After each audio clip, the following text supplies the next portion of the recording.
Hi everyone. आज हम सेफेक्सिम tablet जो कि एक एंटीबायोटिक मेडिसिन है, क्यों और कब देते हैं, कब ये बहुत ही इफ़ेक्टिव रहती है, इसकी डोज़ और साइड इफ़ेक्ट क्या हैं, फुली डिटेल से आपको बताएंगे। तो सेफेक्सिम एक फेलोस्पोरिन ग्रुप की मेडिसिन है जो कि थर्ड जनरेशन की मेडिसिन है। करती क्या है कि सेल वाल के सेल्स को रोकती है, जिससे सेल की ग्रोथ नहीं होती और बैक्टीरिया किल हो जाता है। तो इसका यूज़ क्या रहता है, कब इसे यूज़ करवाया जाता है? बैक्टीरियल इन्फेक्शन में इसको यूज़ करवाया जाता है। बैक्टीरियल इन्फेक्शन के लिए बहुत ही इफ़ेक्टिव रहती है। टॉन्सिलाइटिस जो हो जाता है, टॉन्सिल्स जो होते हैं उनमें सूजन आ जाती है, तो टॉन्सिलाइटिस की समस्या में इसे यूज़ करवाया जाता है, तो उसमें बहुत ही इफ़ेक्टिव रहता है। साइनोसाइटिस की कंडीशन में भी इसको यूज़ करवाया जाता है, जिसमें नाक और आँख के दरमियान जल जलन सी होती है, आँखें जलन करती है और नाक बहती है। तो इस कंडीशन में भी इसको यूज़ करवाया जाता है। लंग्स इन्फेक्शन जो हो जाता है, lungs infection respiratory tract infection में ये बहुत ही अच्छा काम करती है। जैसे निमोनिया की कंडीशन हो जाती है तो उसमें भी डॉक्टर इसे प्रिस्क्राइब कर सकते हैं आपको। तो लंग्स इन्फेक्शन में ये इफ़ेक्टिव है।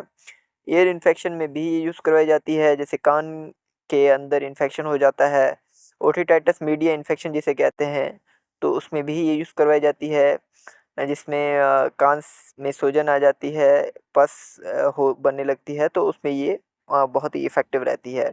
इसके बाद यूरिनरी ट्रैक्ट इन्फेक्शन में इसको यूज़ करवाया जाता है, इसमें फीमेल में यूटीआई जननांगों में जलन होने लगती है, दर्द होता है, सूजन होता है या फिर वाइट डिस्चार्ज होने लगता है, तो उस समय इसे यूज़ करवाई जाती है। पेशाब करते समय दर्द और जलन होना, रुक-रुक के पेशाब आना, पेशाब में पस लाइक फॉर्मेशन होना, तो उस समय ये यूज़ करवाई जा सकती है। पेशाब की थैली में या फिर पेशाब की नाली में, किडनी में इन्फेक्शन हो जाता है, तो तब ये बहुत ही इफ़ेक्टिव रहती है, डॉक्टर आपको प्रिस्क्राइब कर सकते हैं। फीमेल में जेनिटो यूरिनरी ट्रैक्ट इन्फेक्शन जो होता है, जिसमें डॉक्टर गायनेकोलॉजिस्ट जो होते हैं वो इसे देते हैं। इसमें ये यूज़ करवाई जाती है। अब इसके बाद skin infection, soft tissue infection जो होता है उसमें यूज़ करवाई जाती है। सेलुलाइटिस हो गया, डर्मेटाइटिस हो गया, स्किन पर लाल लाल सा हो जाता है, सूजन आ जाती है, स्किन में सूजन, जलन, खुजली, तो स्किन में फोड़ा फिंसी हो जाती है, इन्फेक्शन होता है, तो उसमें ये यूज़ होती है। इसमें भी बहुत ही इफ़ेक्टिव है। इसके बाद टाइफाइड, जो लगातार बुखार आता रहता है, जिससे शरीर में कमज़ोरी हो जाती है। ये बुखार जो होता है वो ख़राब पानी खराब खाने पीने से होता है, एक बैक्टीरिया की वजह से होता है, जिसमें बहुत ये इफ़ेक्टिव रहती है। इसके अलावा भी किसी और बीमारी में डॉक्टर इसे यूज़ करवा सकते हैं आपको। अब बात करें इसके साइड इफ़ेक्ट के बारे में, तो डायरिया हो सकता है, दस्त का लगना हो सकता है, वॉमिटिंग हो सकती है, उल्टी आना हो सकता है, नोज़िया, वॉमिटिंग, उल्टी, जी मत लाना, ख़राब होना, जी ख़राब होना, उल्टी जैसा होना, तो ये हो सकता है।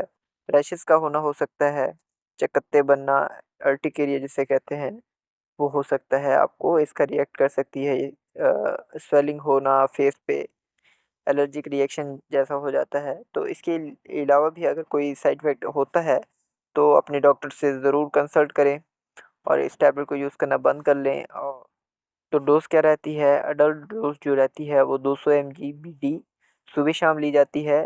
3 से 7 दिन तक इसे यूज़ करवाया जा सकता है।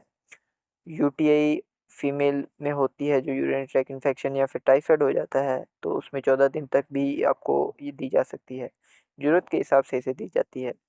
सेफेक्सिम को बच्चों में भी दिया जाता है, सिरप में भी आती है, और ये टैबलेट 100 mg, 50 mg और 200 mg और 400 mg में भी आजकल आती है।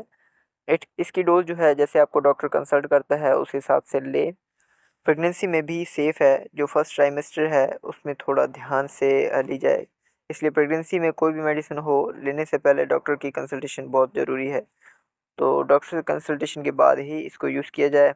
तो बात करें कि कौन इसे यूज़ नहीं कर सकता, तो अगर कोई पेनिसिलिन ग्रुप या फिर सेफलोस्पोरिन ग्रुप की मेडिसिन से एलर्जिक है, तो वो इसे यूज़ ना करें, उनको समस्या कर सकती है। इस बात का ज़रूर ध्यान रखें, ताकि आगे कोई भी मेडिसिन ले रहे हों तो अपने डॉक्टर को ज़रूर बताएं, ताकि नुकसान से बचा जा सके। तो कोई भी मेडिसिन हो, डॉक्टर की कंसल्टेशन के बाद ही यूज़ की जाए, उनकी कंसल्टेशन के बगैर कोई भी मेडिसिन हो यूज़ ना की जाए। हमारी इन्फॉर्मेशन अच्छी लगी हो तो लाइक करें, शेयर करें ताकि दूसरों को भी इस मेडिसिन के बारे में पता चल सके। और चैनल को सब्सक्राइब करके बेल आइकन को प्रेस करना ना भूलें।